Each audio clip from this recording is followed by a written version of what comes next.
Kayo, nagpasok sa Congress, eleksyon, nanalo, Seiko, paglabas niyan, pagkatapos, Rolex na.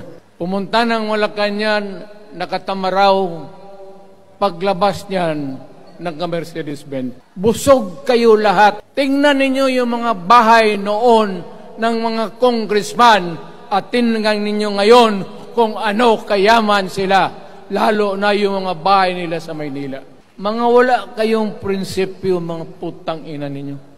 Tang ina kung mabalik ako, arestuhin ko kayo lahat.